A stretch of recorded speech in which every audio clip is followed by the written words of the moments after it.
Hey, it's Alan, and I just wanted to let you know that you can now listen to the ongoing history of new music early and ad-free on Amazon Music, included with Prime. One thing before we start the show. I want to let you know about a special interview you'll hear at the end of this episode. It's with the host of a brand new podcast called Architects, the Architects of Art. The cool thing is this show is hosted by Director X and Taj Critchlow, two of the biggest music video directors on the planet. These guys are responsible for game-changing videos from artists like Drake and Coldplay and Kendrick Lamar and so many more. Hope you enjoyed the discussion. I sure did. That's coming up at the end of this episode. All right, let's get on with things. I think one of the greatest gifts human beings have is a sense of curiosity. This ability to question things around us, to learn things, why things are the way they are, pushes us forward. Here are my 3 favorite questions that I think everybody should ask. Number 1, are we alone in the universe? Number 2, who really killed JFK? And number 3, and this one is near and dear to my heart, what do dogs dream about when they twitch in their sleep? But there are plenty of questions that we don't ask that we probably should. Let me give you a few examples. When a prisoner is about to be executed by lethal injection, why does the doctor swab the IV site with alcohol first? Why doesn't Tarzan have a beard? And how about this? And don't tell me that you haven't thought about it. What's the size of a fart? So you see what I mean? These are questions that probably should have answers. And if you must know, the fart thing, it ranges between the size of a bottle of nail polish and a soft drink can. You're welcome. After discussing important stuff like this with some friends, I got to thinking, can we find the same sorts of unasked questions in the world of music? Well, it turns out we can. This is stuff that we should be curious about. And are there answers to these questions? Should there be answers? Let's find out. This is the ongoing history of new music, the podcast edition with Alan Cross.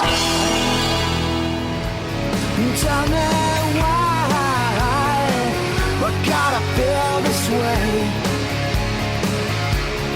Yeah, you leave, you're gone, and I'm left here with the blame.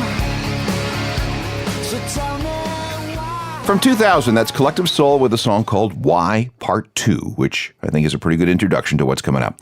Hello again, I'm Alan Cross, and I call this show Music Questions That People Almost Never Ask.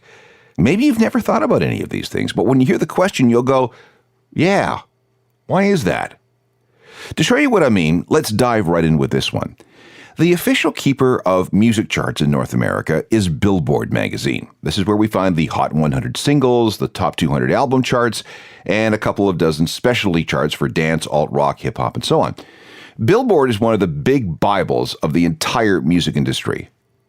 But why is it called Billboard? I mean, it's a music magazine and organization. It has nothing to do with any kind of outdoor advertising. So what's the deal with the name? Here's the answer.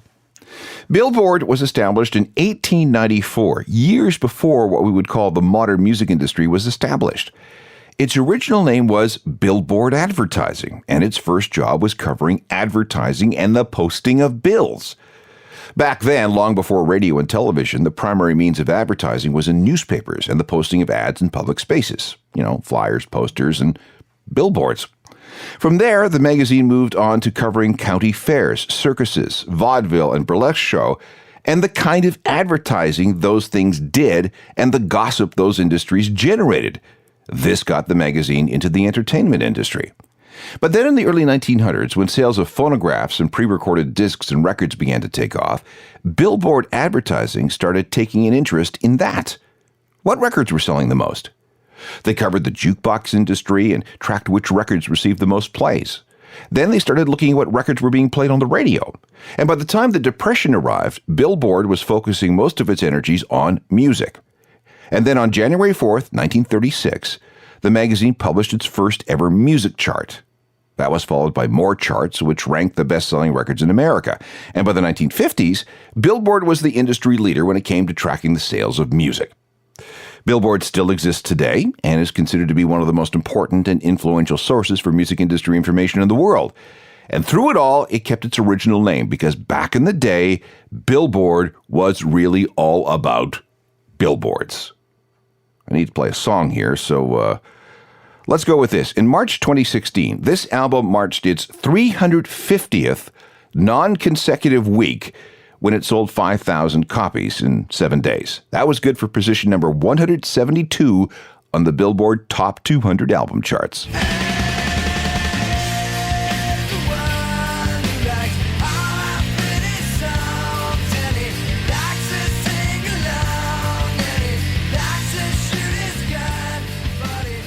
Nirvana, helping us explain why one of the biggest music industry publications is called Billboard, when that publication has nothing to do with actual billboards. Next, you've probably heard the term Tin Pan Alley in connection to something to do with songwriting in the old days, but what is that all about?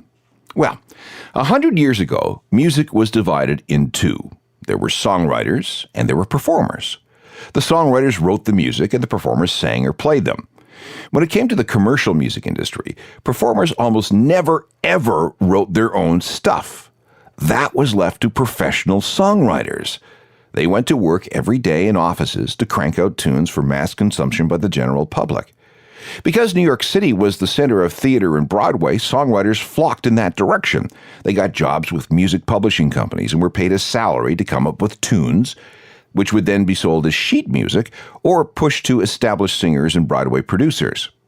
By 1885, there was a large concentration of these music publishing companies and their employees along West 28th Street in Manhattan between 5th and 6th Avenue. If you were to walk down that street during those days, all you could hear was the sound of songwriters pounding on pianos coming out of windows everywhere. It is said that a grumpy writer in the New York Herald, a newspaper of the day, described the sound being made by all these cheap upright pianos, all playing different songs, was as if someone was banging crappy tin pans together. Hence, Tin Pan Alley. Another story says that the name came from a 1930 book about musicians in America and the American music industry, where a journalist observed that an expensive piano in one office had been modified to give it a more percussive sound. He said, "That piano sounds like a tin can. I'm going to call my article Tin Pan Alley." Well, whatever the truth, Tin Pan Alley has been used to describe any area where there's a permanent concentration of songwriters and musicians all working on new stuff. For example, there's a short street in London just south of the Oxford Tube Station called Denmark Street. This has been called the Tin Pan Alley of the UK. This history goes back to the 1920s and involves some music publishers and record label offices and music stores and pubs and rehearsal rooms. For example, number 6 Denmark Street was where the Sex Pistols first rehearsed and where they made their first demos. They also lived together on the upper floor. This is now considered to be a site of important cultural significance in the UK. Here's one of those demos made at number 6 Denmark Street. It was recorded in July 1976. I am the Antichrist. I am an anarchist. Don't know what I want, but I know how to get it. I want to destroy the passerby. A Pistols demo recorded in July 1976 at number 6 Denmark Street in London, which is the Tin Pan Alley of the UK. All right, time for another question that should be asked by more people. If we have MP3s, is there such thing as an MP1 or MP2? Well, yes, there is. In the middle 1980s, a number of research institutes embarked on developing a way of sending digital signals down copper wires. These are called codecs, and were all based on the principles of psychoacoustics. The goal of a codec was to strip out all the material from an audio file that the human ear couldn't hear anyway. That made the file smaller and therefore easier to transmit down the limited capacity of a copper wire. All of these codecs were developed under standards set out by an international committee called the Moving Pictures Expert Group, MPEG for short. Creating such a compression algorithm was tricky stuff. There was an existing technology called Musicam, and 14 different proposals were built deriving from that technology. Skipping to the end of the story, the Moving Pictures Expert Group approved and standardized 3 versions for audio. There was MPEG Layer 1, MPEG Layer 2, and MPEG Layer 3. MPEG Layer 1, or MP1 for short, worked but didn't offer the best audio quality. It could only compress audio for 2 channels, something that wasn't very helpful for things like home theater. It didn't work at higher bit rates, and it wasn't backwards compatible for higher quality recordings. MP1 became the audio standard for VHS tapes, which should tell you something. MPEG Layer 2, or MP2, was much better and became the standard used for DVDs, set-top TV boxes, and certain camcorders. However, MP2s were not compatible with MP1 streams, which was fine for most people because MP1 sucked anyway. MP2s, however, were also quite good for broadcasting. Radio stations, which made the switch to hard drive playback systems for their music, often had their music converted from WAV files to MP2. In fact, depending on where you are right now, you may be listening to me encoded as an MP2 file. The MP2 algorithm became the core of MPEG Layer 3, or MP3. This third algorithm became the favorite standard, of course, for transmitting music over the internet. So, there is your answer. MP1s are old and outdated and rarely used anymore. MP2s are now used mostly for industrial applications, and MP3s are everywhere. This is worth playing one more time. When the Fraunhofer Institute in Germany was working on perfecting moving pictures expert group Layer 3, they used a song called Tom's Diner by Suzanne Vega as a test case. The reason they picked this song was that it was a very pure a cappella recording. And unless the algorithm was absolutely perfect, you could hear distortions and glitches in the compression. Researchers listened to versions of this song tens of thousands of times as they tuned and retuned the math to create the best possible audio quality for a compressed music file. It is always nice to see you, says the man behind the counter to the woman who has come in. She is shaking her umbrella, and I look the other way as they are kissing their hellos, and I'm pretending not to see them, and instead I pour the milk. That song and its use in the development of compression algorithm technology, the one we call MP3, is why we call Suzanne Vega the mother of the MP3. By the way, that song was written in a booth at Tom's Restaurant, a real restaurant, on the corner of Broadway and 112th in New York. That's the same restaurant that served as Monk's Diner in Seinfeld. Okay, enough of that rat hole. When we come back, more questions that people should ask about music. Welcome back. This is a program featuring questions that more people should be asking. We just haven't thought about asking them. Here's another. What is the difference between a turntable, a record player, a phonograph, and a gramophone? They all play flat rotating discs using a tone arm and a stylus. The discs all have grooves that spiral into the center from the outside, so what's the difference? The answer is nothing, really. They're all the same. At least they are now. Thomas Edison invented the phonograph, and that word is derived from the Greek sound writing. It played back recordings with a stylus that tracked a groove in a rotating cylinder. That's the brand name, phonograph, under which he marketed this device. A decade or so later, Emil Berliner substituted the rotating cylinder for a spinning disc. He called his device a gramophone, from the Greek letter writing. Again, that was a brand name, like Kleenex or aspirin. Both systems existed simultaneously for a decade or so, but by World War I, cylinders were considered inferior to discs, so Edison swapped out his cylinder for his own type of rotating discs, but his discs could not be played on a gramophone and vice versa. Although they looked the same, they were totally incompatible formats. There were other machines too, like the graphophone and the zonophone, but they really didn't go anywhere, so we can discard those. But because he was American and the phonograph had worked its way into the language, people in North America still referred to any record-playing device, as a phonograph. Meanwhile, in the UK and Europe, they stuck with the name gramophone. However, by the time we got to the late 1920s, people were using the terms phonograph and gramophone interchangeably. And by the time we got to the Great Depression, Edison was actually out of the record business entirely. But in the end, phonograph was the overall winner when it came to the English language. If you have a home stereo, you'll see a function switch that's labeled phono, short for phonograph, even though really what you've got plugged into the thing is more correctly called a gramophone. But gramophone won out in another way. This is why we call those American Music Awards the Grammys. They were almost called the Eddies after Edison, But Grammys, short for gramophone, won out. The final step in this etymology came in the late 1950s and through the 1960s, when high-fidelity audio systems started becoming really popular in homes. The word turntable, or the term record player, sounded way more modern than the old words phonograph and gramophone. So, what's the difference between a turntable, a record player, a phonograph, and a gramophone? Today, nothing.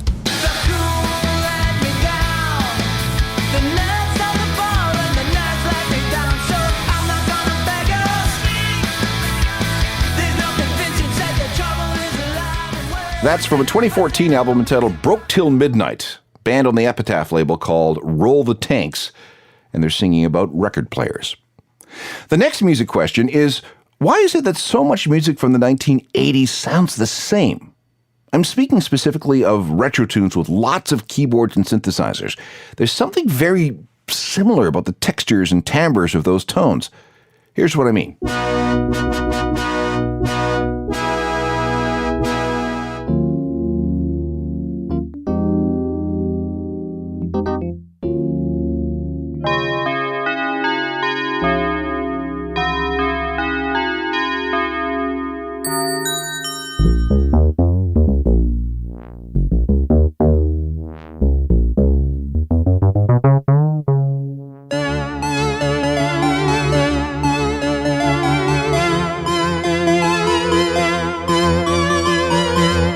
All these sounds come from the same device, the Yamaha DX7 synthesizer, one of the most important keyboards ever. Those sounds were used in a gazillion songs back in the 80s, and for the reason why, we need to go back a little further. In the early days of keyboard synthesizers, you could only play one note at a time. You couldn't play chords. Then came polyphonic synthesizers, which allowed you to play 2, 3, 4, 5, 6, whatever, as many notes as you want. Press the keys, you get sounds. But synths sounded very artificial and very robotic, which limited their use. So scientists and musicians set to work to find ways that would make these new synthesizers more natural sounding. The big breakthrough came from a guy named John Chowning at Stanford University. He was fiddling with some electronically generated sine waves, and he figured out a way to make them behave so that they began to sound like real instruments. Long story short, he came up with a technology known as frequency modulation synthesis, or FM synthesis for short. Now, don't confuse this FM with the FM of your radio. The underlying physics principles are the same, but that's about it. Anyway, FM synthesis revolutionized the synthesizer industry. It made these instruments much more useful and much more interesting. And the first company to really take advantage of this was Yamaha, specifically with this model known as the DX7. The DX7 has been called the most important, most popular, and most ubiquitous electronic instrument of the 1980s. Almost every band that used synths had a DX7 somewhere in the mix. Depeche Mode, Nine Inch Nails, Erasure, Pet Shop Boys, The Cure, and a million others. Bon Jovi, Whitney Houston, New Kids on the Block. You get the idea. The bottom line is that we got lots and lots and lots and lots of songs based on the sounds of the DX7 and its descendants. The DX7 and its FM synthesis technology really did become the sound of the 80s, no matter what the genre, including industrial music. With the exception of the drum track, and frankly, I'm not even sure that's not included, this song by Front 242 is pretty much entirely DX7.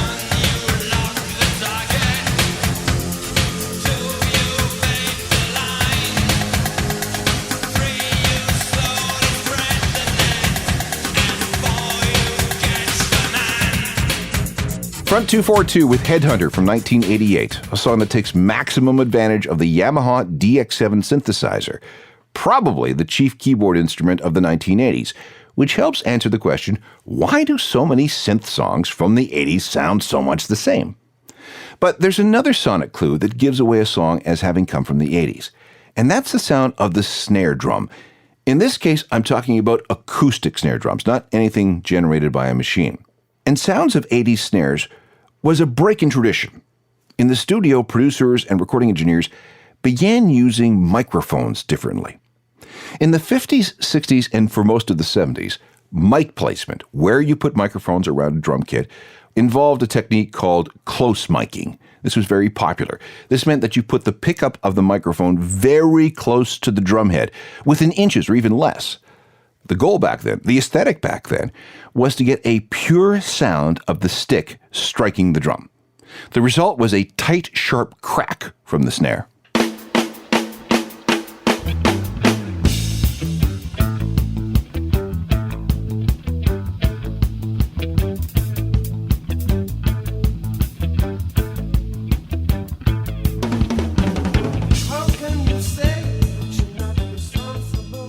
The Police and Driven to Tears. That was a close mic'd drum kit. The 80s, however, was a time for experimentation in the studio. We had synthesizers and drum machines and samplers all creating sounds that were so new that no one had even imagined that these sounds could have ever existed. And because they were electronically generated, these sounds had no equivalent in the real world. This was exciting. Suddenly, there were all these new sonic frontiers that needed to be explored. And this included how acoustic drums were recorded. The biggest influence on the new 80s snare drum sound was Phil Collins.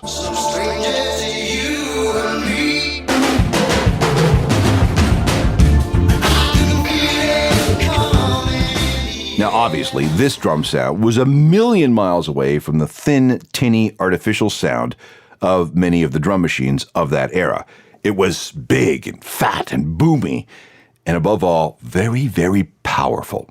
So, instead of close miking drums, after Phil Collins, producers and engineers began to set up kits in big rooms with hard walls and floors and ceilings.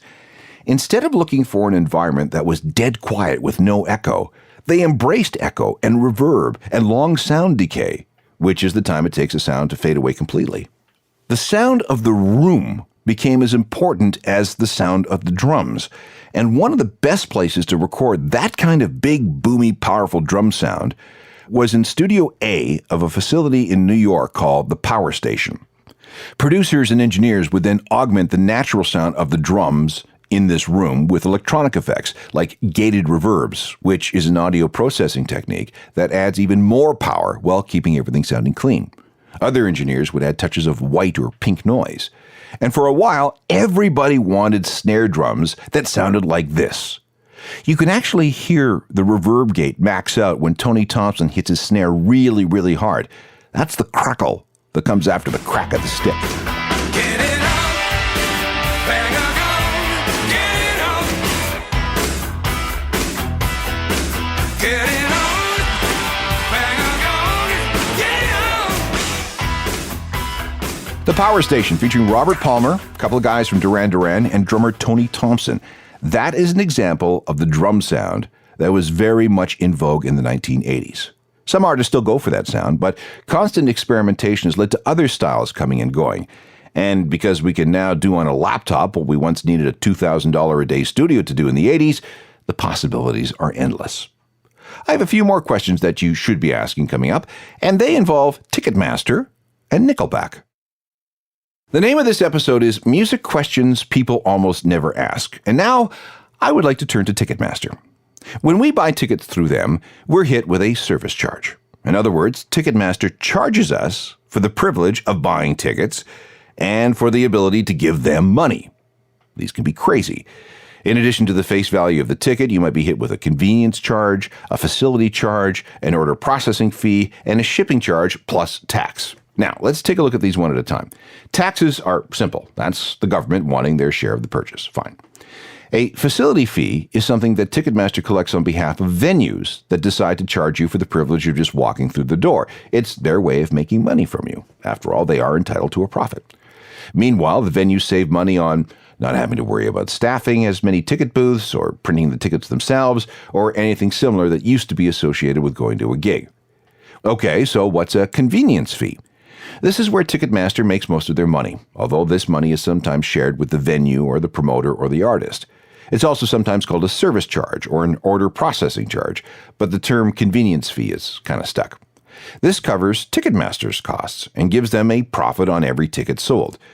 I've heard that Ticketmaster takes a standard 4% margin on any tickets they sell, so the higher the face value of the ticket, the higher the convenience charge. Again, they're entitled to make a profit. Ticketmaster considers buying tickets through them, which is almost always an online thing these days, a convenience, since you can do it from wherever they are. And convenience fees can vary greatly because, again, they're based on the face value of the ticket. And finally, there's the delivery charge. If you want printed tickets sent to you in the mail, there's a charge for that. But if you want to just print the tickets at home, you shouldn't have to pay for anything because, well, nothing's delivered except a bunch of electrons over the internet. But here's the thing. Ticketmaster used to charge you for the privilege of printing your own tickets at home. Why? Because they could. The company's thinking was, well, if we make it possible for you to have instant access to your tickets instead of waiting for them to be mailed to you, that's worth something, right? $2.50, please. Fortunately, though, consumer watchdogs had that little trick squashed. But here's the bottom line. Ticketmaster is the go-to place for tickets for just about everything, and you can try and beat the system, but it is really, really hard.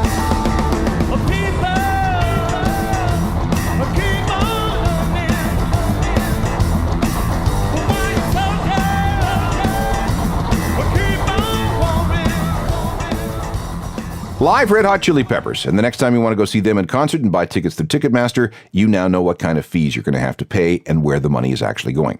All right, one more question, and this might be the toughest question we have to ask. Here it is. Why do so many people profess to hate Nickelback so much? Okay, let's step back for a second. Nickelback has millions of fans.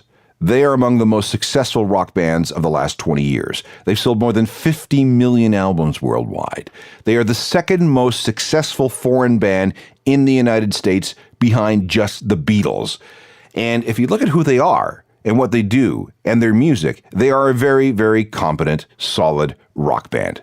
Yes, their music can be formulaic. Yes, they sing a lot about drinking. Yes, there are themes of sex and strippers and hookers and drugs and letting her rip on a Saturday night. But, let's face it, so do a lot of other bands. So, here's the question. Why the disproportionate amount of disgust and hate for them? Why all the haters? Why all the anti-Nickelback memes? Why are they such a punchline? And why do radio stations even have no Nickelback policies? For the answer, we probably have to go back to Comedy Central, the American TV channel, back in 2003. The channel ran a promo for a show called Tough Crowd, featuring Colin Quinn.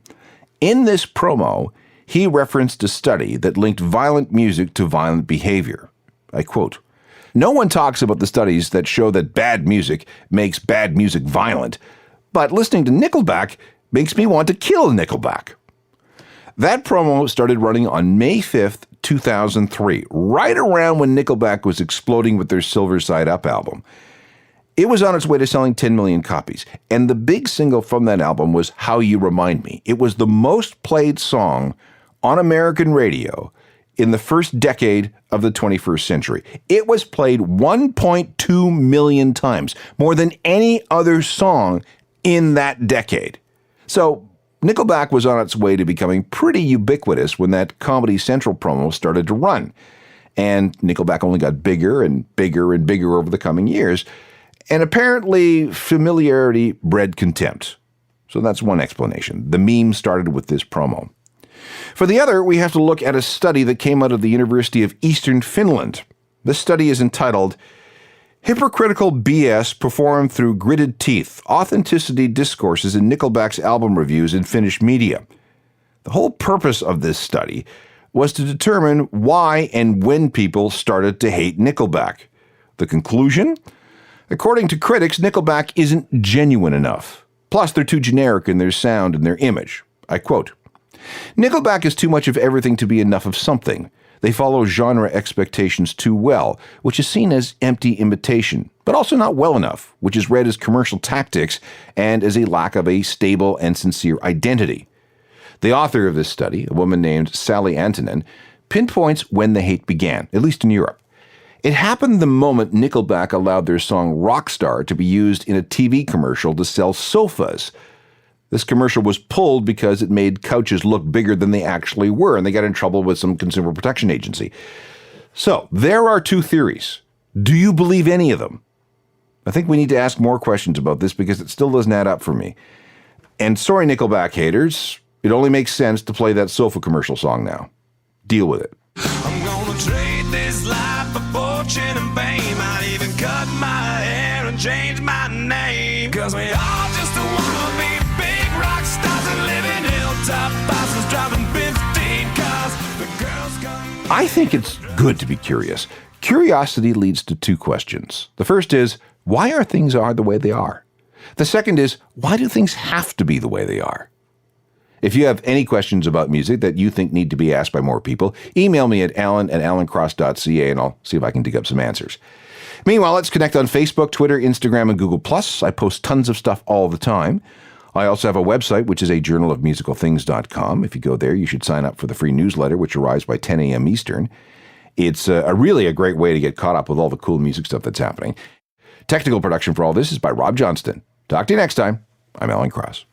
You've been listening to the Ongoing History of New Music podcast with Alan Cross. Subscribe to the podcast through iTunes, Google Play, Stitcher, Spotify, and everywhere you find your favorite podcasts.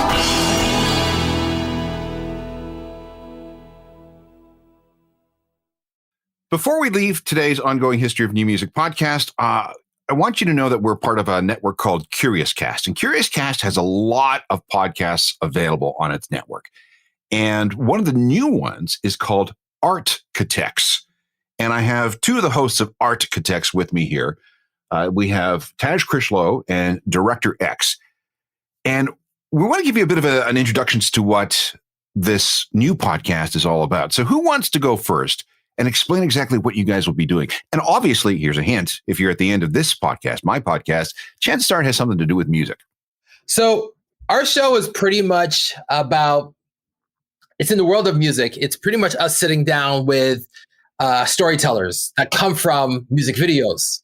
I feel like we live in a world where we don't give these amazing creative artists the flowers they deserve. They create some of the most impactful content on the planet that gets a lot of eyeballs on it. And coming from the world of music video, being in the business for over 20 years, we felt it was necessary to create a show like Architects, to sit down and hear their stories, their come-ups, their journey, their process of creating some of the most iconic music videos, films, and content on the planet.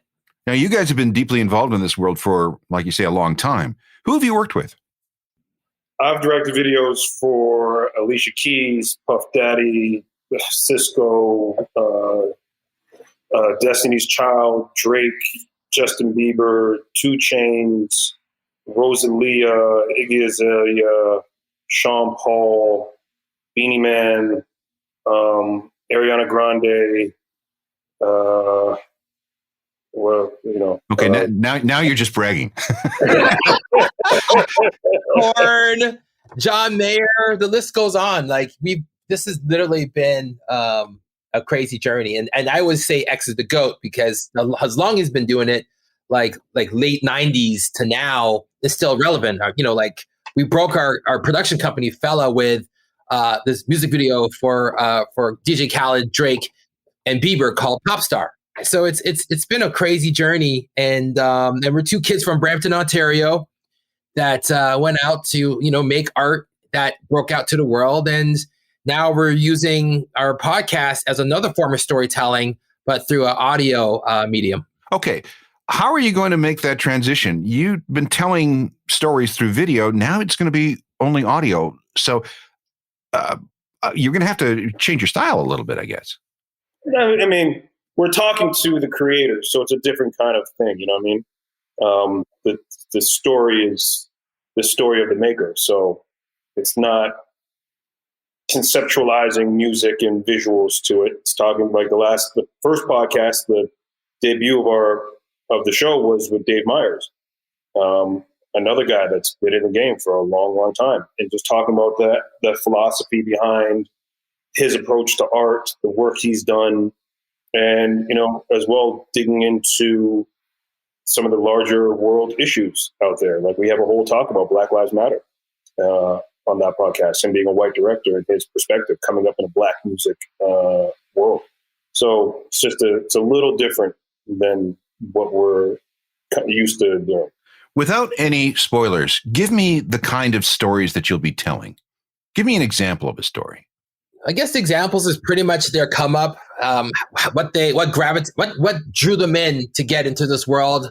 of filmmaking, their influences, their highs, their lows, and pretty much their breakthrough moments.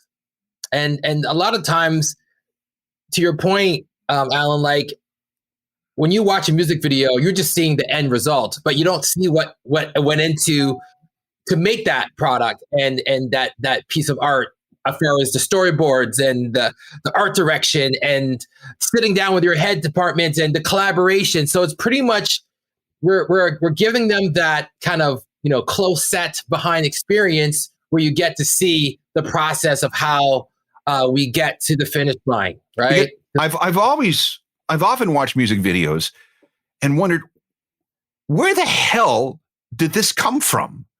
What kind of headspace do you have to be in to come up with these images, these storylines, these, you know, things? And I have no idea. Yeah, and that's the point of the show. Like, look, we're probably like around the same age. Like I came up in the 80s era where that's what made me fall in love with music videos, right? The MTV Much Music era, watching videos by like Madonna and Peter Gabriel and like Phil Collins and Michael Jackson and Aerosmith. And I was always fascinated by music videos and the storytelling and the dancing and the style and all that stuff.